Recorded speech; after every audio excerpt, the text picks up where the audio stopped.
Welcome back to the eSports Report. Today we are taking a look at Team Kaliber. Here's a look at the current roster. You have Sharp, the captain, playing with his longtime teammate Gunjar, who's back on the squad.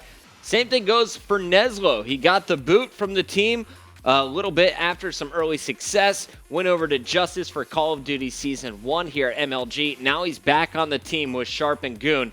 And they've added Apathy as the fourth after Theory left the squad. And today I want to kind of compare Apathy against Theory. What have they mixed out in their fourth place position here? Because Theory did quite a bit of the objective, and from those stats, we saw what Apathy could do with strictly business. Yeah, Apathy has the ability to do a lot of the objective work, but I really feel like TK picked up Apathy for just more slaying potential, more kills around the map. And there you see AMD by the numbers, Apathy versus Theory.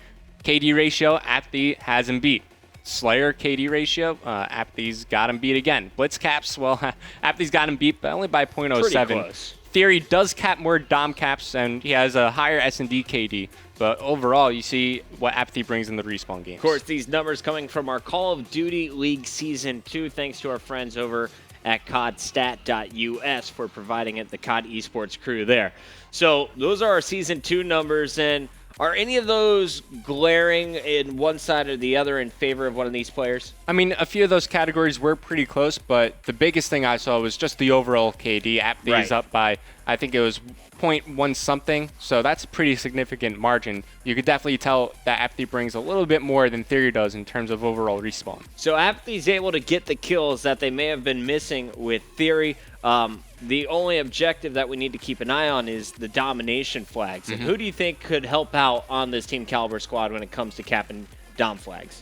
Who could help out? It's probably going to be Sharp. I feel like Sharp is going to, maybe take a hit in his KD department and just hop on more flags, especially during online play. We always hear him complain about his connection, so if he's not getting kills online, he better be capping flags. All right, well, it's time to ask you, Rev, and we're going to go through the hard questions. Before our interviews with Sharp and Apathy, I want them to hear your answers out loud.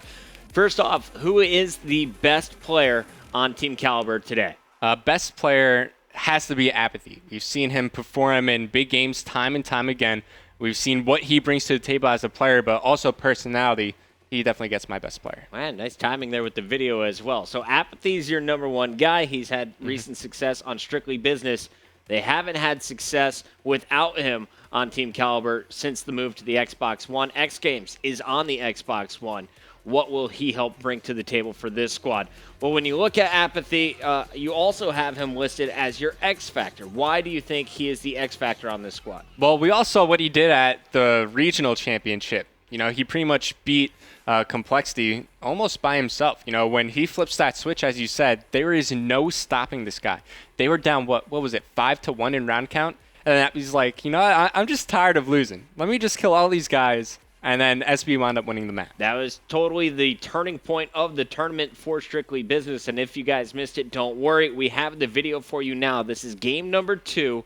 Strictly Business is up 1-0 over Complexity, now EG. However, Cole had a vicious lead of 5-1. Now let's see what they can do. It doesn't look like they might be taking that train straight into B once again. Can they try and make it work a little bit better this time? They've got to get that bomb down and get out without losing players. They really do not want to lose numbers there. They need to be able to trade after that bomb goes down. Now, first trophy system has gone down. The player's already going to get tagged. He doesn't manage to get it. That's what I said. You need to get in there and don't lose a player if you're going to make that play. They have lost it. Dito answers back, though. However, he does not have the bomb. They cannot rotate properly. Apathy is going to pick it up, though, and I think Dito's got the cover. Unfortunately, loses the fight. And now Apathy and Saints, 2-on-3 situation. They lose this round, they lose game number 2, and we're tied up 1 apiece in the series. Now, Apathy playing very, very cautious here. Doesn't have support, so if he goes down, it will be a 1 versus 3. So I don't think the trade is going to happen. He's being very cautious. They don't really have anywhere to play. His teammates probably just said, A is clear. Can you get over here? And he's going to try and rotate around, but Saints looks like they actually rotate back to him now. So Saints is going to try and come back. You see both defenders down low. Here's a free kill for Apathy. Does he plant the bomb right away? No, he's afraid of Karma. Karma left in the 1-on-2 with the sniper. And is he going to? Karma with the blainer.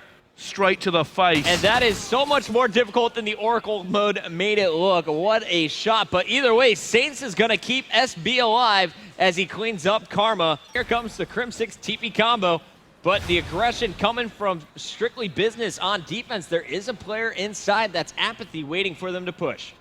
Crim6 is just being very, very cautious there. And there, Apathy, I was going to say, I'm surprised we haven't seen a few more Bulldogs on this map. They are so devastating in places like this. Now he's going to be just careful. He can pick up another one here. He's locking it down. The problem is, like I said, you can't really challenge a Bulldog because can be one shot and you're dead. Apathy in a tough spot. Looks like he's going to get some help, though. His teammates trying to rotate. Crim6 is going to watch his Karma's picked, and Krim has looped all the way around. So they were trying to set up for this moment, and Apathy just says, take a seat, boys, but he's left 1-on-1. Ake's the last man standing here for Complexity, going up against Apathy from Strictly Business. This is what I said about you can't really challenge a Bulldog. It's so difficult to win a gunfight against this. Apathy could get a last nice one, and he does. Gets the ace. Is that good? Oh, that's very good there. I like it. Good work from Apathy. It is going to be very careful here. Like I said, getting out into A is actually so difficult coming out of server room because of the long sight lines, you don't know exactly where that player is going to be. Smokes will help. And it looks like if Dino can get on the flank here, he might be able to just open it up completely for his team. They're being very, very cautious. They do not want to lose a player before trying this tactic. Apathy charging in like a hero, though, gets one. Down goes Sensor. Apathy getting a second. Aches and Karma left alive versus Saints and Apathy. Apathy just trying to continue to hold this one down. They're really bringing it back. Strictly Business here. Can they try and get the full comeback against Complexity? Now 2 versus 2 as Apathy has 31 seconds to work with. And he has a lot of time. Now, if he can get this rotate round, it could work. But the problem is he's gone the long way, which actually means the Complexity will be sitting there going, this is taking too long. Yes, they're going to know. And look at this, though. Saints randomly on the opposite side of the map is going to catch his opponent off guard. Ake's the last man standing here for Cole. Just saw Apathy, or did he? Might have heard it. Does he see the kill? He does, but Apathy outsmarts him. Stands up and shuts him down. He goes from an ace to 3 kills and back-to-back rounds, and you know that is a momentum changer inside that soundproof booth. It's all very strategic to begin with until it really comes to the crunch time. They're looking, both teams are really just trying to make that first pick, give themselves the advantage, get in a better position tactically so you can make those plays. You don't want to have to clutch every single round.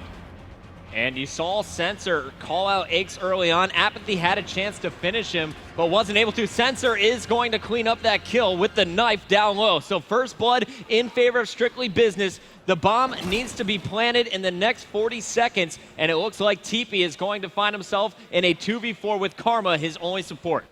And this is so dangerous Complexity now. Is it going to be Strictly Business bring it back to 5-5 from being down? This could just shatter the momentum of Complexity completely. However, TP now going for the plant. It's always dangerous when you do this. You don't have numbers. He's managed to get it down. Can he get it in position? No, he's got one. Can he get another one here? It will be the 1v4 clutch. If he can get the second one as well. Oh, goes down. Not able to do that one. Strictly Business will bring it back to 5-5. Ladies and gentlemen, we are going to round 11. Apathy turning it on, and the rest of the team feeding off that energy. Honestly, I got to cheer for Apathy and the boys. This is a ridiculous comeback. Can they close it out? One more time into the breach, and now Sensor leading the pack. He's going to go straight in. He has the bomb as well. Like I said, they cannot get complacent here. They have to still play the same way they have been doing. Tactical first, and then make the plays later on when it comes down to less players. But you need that first pick. Trophy system down. Player right on the other side of that wall. The bank nade comes in, doesn't connect, gets the blast. Very careful. The Perks saving his life. Dito in for support, and Sensor is going to go for this plant. Yeah, he's going to go for it. Does he get it? He's going to get it down. The bomb is down. Dito stays alive as well during that cover fire. And Sensor somehow staying alive in War Room. No. Down goes Krim. Down goes Aches. There's a third. Karma last man standing. And he is going to get picked by Dito. Strictly Business. The comeback from Strictly Business, and the crowd is erupting here in the Full Sail venue. Holy mother of God. Is this the event for upsets or what, Puckett? Can you believe not only did Strictly Business take the first map, but they just come back from 5-2 against Complexity.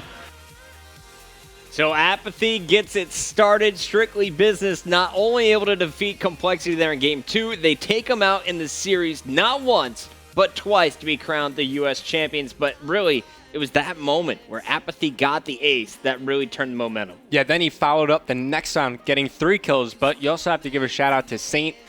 Saint helped him out there. Yeah, pretty sure he finished like 10-6, but the big story of that game, definitely Apathy. So Apathy, kind of a game changer, and we've been talking a little bit about his explosiveness, why you think he's a better addition to this team than Theory is. But talk to me about the team in general. What is the greatest strength of this lineup? Well, just they've been playing together for so long now. They've had so many second-place finishes together, but they haven't won yet. And I think it's going to be that hunger that's going to fuel this team to victory. Hungry. I like it. What about the team chemistry? How well does this team get along? I feel like they get along pretty well in and out of the game as well. That's what TK has always been known for, just getting along very well outside of the game.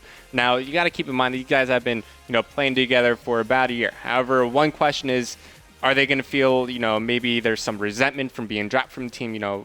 Why'd you drop me, bro? And then pick them back up.